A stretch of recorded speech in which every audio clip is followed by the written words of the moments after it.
সুপ্রভাত সবাইকে। নতুন একটা দিন, আর শুরুটাও যেমন তেমন না। সকাল থেকে টুকটাক কাজের মধ্যেই ডুবে যাই প্রায় সব সময়। আজকের ব্লগে ভাবলাম আমার রোজকার ঘরোয়া সকালটা শেয়ার করি তোমাদের সঙ্গে। বিশেষ কিছু না, কিন্তু এই ছোট ছোট মুহূর্তগুলোই তো আমাদের জীবনটা গড়ে তোলে।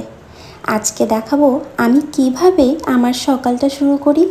বাচ্চার খেয়াল রাখা, ঘর গোছানো, নিজের রুটিন আর একটু রান্নাবান্না।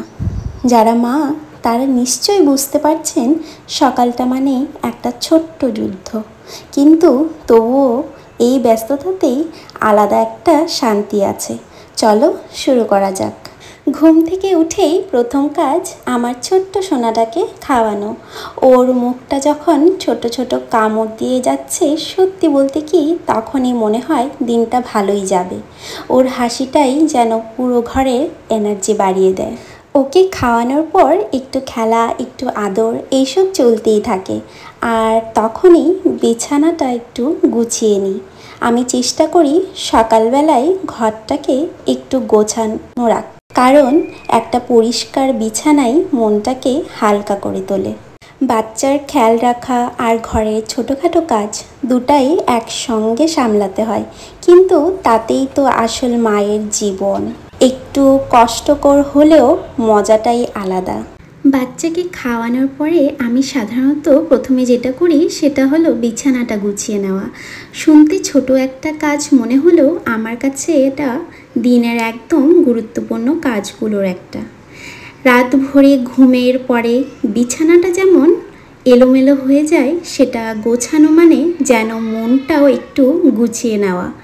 একটা পরিষ্কার ছিমছাম বিছানায় যখন চোখ যায়, তখন নিজের উপরে একটা শান্তি আসে, একটা স্যাটিসফ্যাকশন হয়। এই ছোট্ট রুটিনটা আমার সকালটা সুন্দরভাবে শুরু করতে সাহায্য করে। মনে হয় দিনের শুরুতেই একটা কাজ ঠিকভাবে শেষ করতে পারলাম, আর সেটাই পরের কাজগুলোতে এনার্জি দেয়। অনেকে ভাবে বিছানা গোছানো মানে শুধু পরিষ্কার রাখা, কিন্তু আমার কাছে এটা মানসিক গুছিয়ে নেওয়ার মতো একটা নতুন দিনের প্রস্তুতি, একদম ছোট একটা ধাপে। বাচ্চাকে খাওয়ানো আর ঘরের কাজের প্রথম ধাপগুলো শেষ হলে আমি একটু সময় নিই নিজের জন্য। খুব বেশি না, কিন্তু সেই 10-15 মিনিট আমার কাছে অনেক মূল্যবান।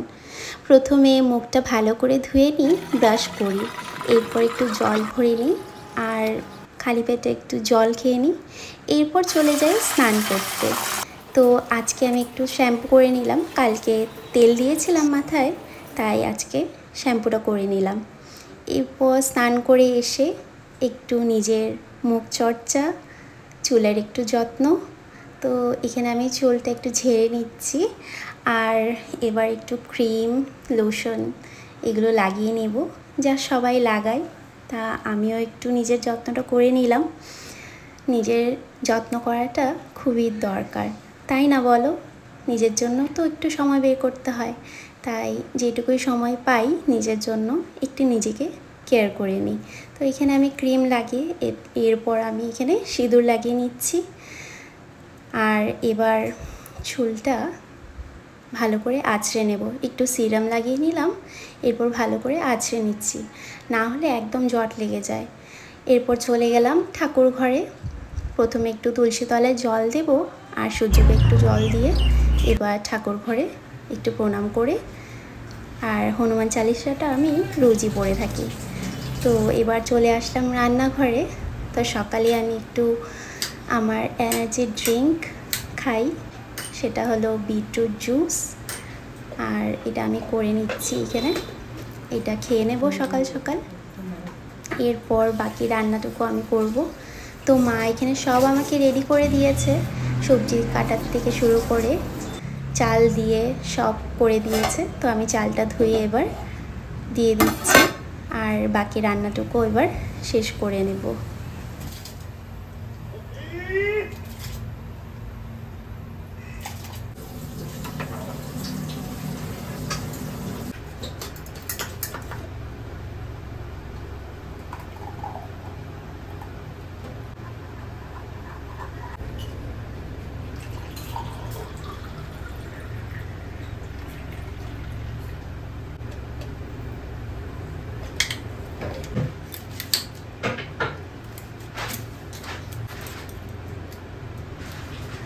প্রত্যেক দিন আমি এই জুসটা খেতে পারি না, কিন্তু যখনই সময় পাই এই জুসটা আমি খাই। তো আমি খেয়ে নিলাম এই জুসটা। এরপর দেখো মম্মমকে মা স্নান করে দিয়েছে তেল মাখিয়ে। এবার আমি ওকে নিয়ে আসলাম, গাটা মুছিয়ে এবার ওকে আমি ড্রেস পরিয়ে একটু ক্রিম মাখিয়ে আর কাজলের ফোঁটা দিয়ে আর ওষুধ একটা রয়েছে মম্মমের, ওর যেটা রোজ খায় ভিটামিন ডি, ওটা খাইয়ে এবার মম্মমের জন্য একটু দুধ বানিয়ে ওকে দুধ খেতে দিয়ে আসলাম। ও কিন্তু নিজে ধরে ধরেই খেতে পারে, কিন্তু পাশে একজন বসে থাকতে হয়। এবার আমি রান্নাগুলো করে নেব। তো মা এখানে ভেন্ডি কেটে রেখেছিলো, ভেন্ডি চচ্চড়ি করছি আজকে।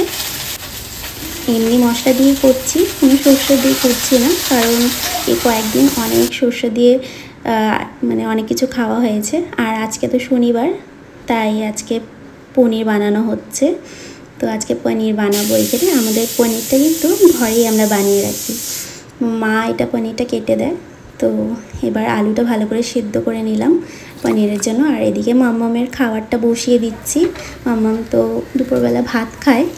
আর এদিকে আমি পনিরটাও বসিয়ে দিলাম। দেখো আলু আর এদিকে মশলাটা দিয়ে দিলাম, আলুটা ভালো করে ভেজে নিয়েছি। তো আমার এদিকে পনিরের তরকারিটাও একদম রেডি হয়ে গেছে। কেমন হয়েছে তোমরা একটু কমেন্ট করে বলো। আর এখানে বানাচ্ছি কাঁকরোলের পুর, আর পুরের আমি সমস্ত কিছু রেডি করে নিয়েছি। মশলাটা একটু ভালো করে ভেজে নিচ্ছি, আর এর মধ্যে আমি একটু কাজু আর কিশমিশ দিয়েছি। এবার পুরগুলো ভালো করে ভরে নেব, আর তারপর এগুলোকে ভেজে নেব। আর লাস্টে আমার ডাল সম্বার দেওয়া বাকি ছিল, তো ডালটা আমি সম্বার দিয়ে নিচ্ছি। আর আজকে না মামার ভ্যাকসিন ছিল, তো অনেকটাই লেট হয়ে গেছে, ভ্যাকসিন দিতে হবে। তো আমি এখানে পুরটা বসিয়ে দিলাম। এরপর আমি যাচ্ছি এখন রেডি হতে। রেডি হয়ে এবার আমাদেরকে যেতে হবে। মামামের পাপাও চলে এসছে, তো আমরা যাচ্ছি মামামের ভ্যাকসিনটা দিতে। আমরা বেরিয়ে গেছি।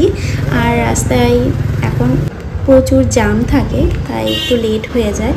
তো আমাদের পৌঁছাতে প্রায় ওই 10 থেকে 15 মিনিট লেগেছে, কারণ বাড়ির পাশেই, তেমন কিছু দূরে না। এই দেখো মাম্মাম ওর পাপার কোলে রয়েছে। তো আমাদের ফার্স্ট ফ্লোরে যেতে হচ্ছে, কারণ ওখানেই ভ্যাকসিনটা দেওয়া হবে। তো এই দেখো মাম্মাম এখানে একটা বেবিকে দেখে খুব মজা পাচ্ছে। তো ওইখানে এত বেবি দেখেছে, মানে ভাবছে মানে এত বেবি কোথার থেকে আসলো। দেখো খুব মজা করেছি, অনেক টাইম লেগেছে আজকে, অনেক বাচ্চা ছিল তাই। আর আসার পথে ওর পাপার একটু কলেজে কাজ ছিল, ব্যাগটা রেখে এসেছিলো, তাই কলেজে ঢুকেছিলাম। তো দেখো কি সুন্দর লাগছে না, পুরো কলেজটা গ্রিনারি, ভীষণ ভালো লেগেছে। আর এই যে বাড়িতে চলে এসেছি, আর দেখো মামামের দেখাচ্ছি কোথায় ভ্যাকসিনটা দিয়েছে, এই দেখো। তো আজকে তোমাদের এই ব্লগটা কেমন লাগলো আমাকে কিন্তু কমেন্ট করে নিশ্চয়ই জানিও। টাটা সবাইকে।